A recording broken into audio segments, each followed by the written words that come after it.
Today, we say goodbye to a legend. Rest in peace, Ozzy Osbourne.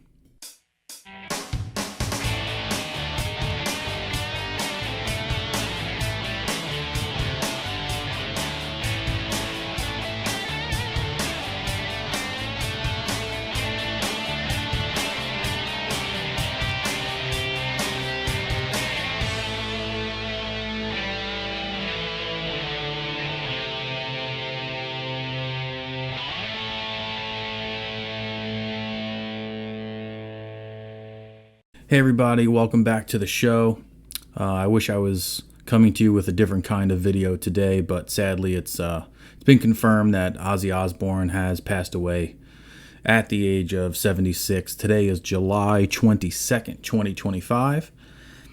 And the Prince of Darkness, the voice of Black Sabbath, one of the most iconic and influential figures in the history of rock and roll and heavy metal, has passed away kind of just weeks after his biggest final performance in Birmingham, England, with Black Sabbath and all the original members that are alive, Tony Iommi and all those guys. He performed. He didn't look like he was in the greatest of health at the time, but he sang and sounded great. I mean, he couldn't stand. He had to sit in in a pretty cool, badass throne on the stage. But he sang his last concert. And he did his best, and he went out in a blaze of glory, and it almost seems fitting that happened, and that he was able to do that and be on stage one last time with the people that he kind of invented heavy metal with, to be honest. So according to reports, Ozzy passed away peacefully, surrounded by his family. Ozzy means a lot to anyone who plays guitar. Now, Ozzy obviously wasn't a guitar player. Ozzy was a singer and a songwriter. His music has been influential to every musician who's into hard rock and heavy metal since the 70s, right? The albums that he produced, Paranoid, Master of Reality, all of the solo music that he came out with when he teamed up with Randy Rhoads, Zakk Wylde, Jakey Lee, all those guitar players, Tony Iommi, had so much influence on me and wanting to become a musician. Hearing those riffs from those guys really impacted my life, and made me love certain type of music and want to pick up an instrument. And I have no idea how many guitar players Randy Rhoads created when he wrote that that solo in Crazy Train and all those other great songs, but it was probably thousands and thousands of people picked up the guitar wanting to be Randy Rhoads and Jakey Lee, and most recently Zakk Wylde on all those different songs. Ozzy was a character, to say the least, right? He was more than just a singer.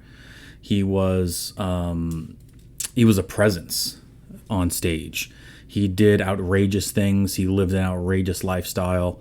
The fact that he lived into his 70s is almost mind-boggling, considering how much how much drugs he did and the crazy positions he put himself in, from biting the heads off bats on stage to snorting a line of ants off the concrete to being on a reality show host with his little kids and Sharon. He survived. He was a survivor. He survived a lot of drug addiction. He survived a lot of turmoil in his life, a lot of personal struggles. I know he recently got divorced from Shannon, I think a couple of years ago. I don't know if it was a couple of years or months ago, but I know they got divorced, and that was Shannon was like his life, right? He loved Shannon very, very much. And it didn't work out, and sad that it didn't work out, but it is what it is. But he always kept making music regardless of what hardships he went through. He was one of the reasons, or his bands, his music were one of the reasons that I got into guitar in the first place. I remember my first album I ever bought, or first album I ever saw, was The Blizzard of Oz. I was born in the 80s. And my brother, who was a teenager in the 80s, had all the records and all the albums, and I would sneak into his room and put those on, the record player, and listen to those riffs, and listen to Crazy Train and Bark at the Moon and Mr. Crowley and all those amazing songs. And it really did, inspire me to want to become a guitar player, along with other influences. The music he made will never go away, and will never be outmatched. This isn't going to be a long show today. I kind of just wanted to, give my respects to Ozzy, give my respects to his music that he created. My prayers are out there for Ozzy's soul and his family and all the people that were close to him. And I wanted to give you my top 10 favorite Ozzy songs. Now, I just thought of 10 songs off the top of my head, put them in order from 10 to 1, 1 being my most favorite. Number 10, I Don't Know. And that's the name of the song, I Don't Know.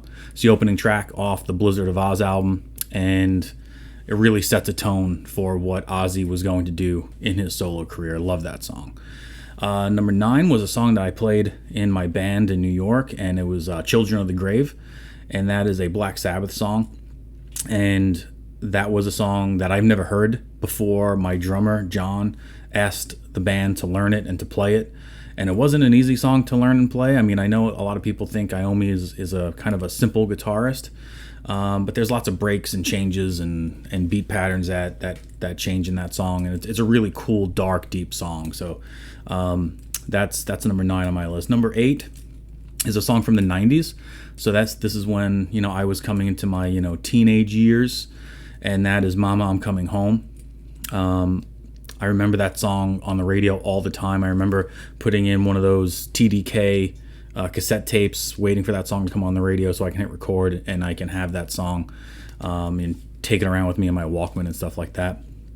Iron Man by Black Sabbath. Okay, an absolute banger of a song. It's a legendary song. It was, it's the title track for the Iron Man movie, which was really cool. That is one picture I'll never get out of my head. That opening scene, or that scene with Iron Man where he shoots a rocket out of his hand and blows up a car, and Iron Man comes on. So cool.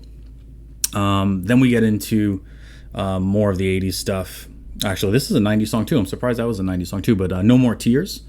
Okay. This was like Zakk, the best of Zakk Wylde in No More Tears. I love that song. You still hear that song on the radio all the time today, and Zakk Wylde just rips solos on that song. It's really great. Paranoid, it's another song that I play with my band. I play with the guys I'm playing with now. We still play Paranoid. Just a great, chugging, riffing song that's simple, but right in your face. Then you got number 3 for me, which is Mr. Crowley. Absolutely love that song. Randy Rhoads ripping all over it. Has like classical modes in it, in the guitar parts, which is so cool. That's so Randy. War Pigs. I actually first heard War Pigs, I want to say, this might be a little bit embarrassing, but on Guitar Hero. I'm pretty sure that song was on Guitar Hero.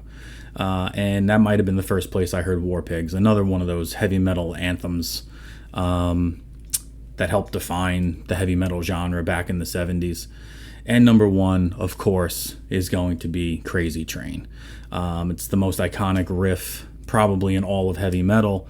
It's Randy Rhoads', opus, whatever you call it. It's probably his greatest achievement. That guy passed away way too young. That's probably Ozzy's biggest song he ever recorded. Every cover band in the history of rock cover bands has probably played Crazy Train or attempted to play Crazy Train. We played it a lot in my band, and my buddy Nicky's gonna come up with a Ozzy compilation for me one of these days, and I'll post that for you guys. One honorable mention is Perry Mason. Okay, that was the first album I bought. Okay, that was I'm pretty sure that was in the 90s. And I remember buying that Perry Mason album, or the album that Perry Mason was on. I don't know if it was called Perry Mason. But that song, I remember putting that CD in my rack system. For those of you who don't know what a rack system is, check it out. They're stereo components that you plug all together to your speakers, and one part's for tape or cassette, one part's for CDs, one part's for vinyl, one part's for the radio. Okay, and you stack them all on top of each other, so they call it a rack system. But thank you, Ozzy. Thank you to all the guys in Black Sabbath. We're gonna miss you. Thanks for all the music. Thanks for all the riffs. Rock on, and we'll see you later. Thanks.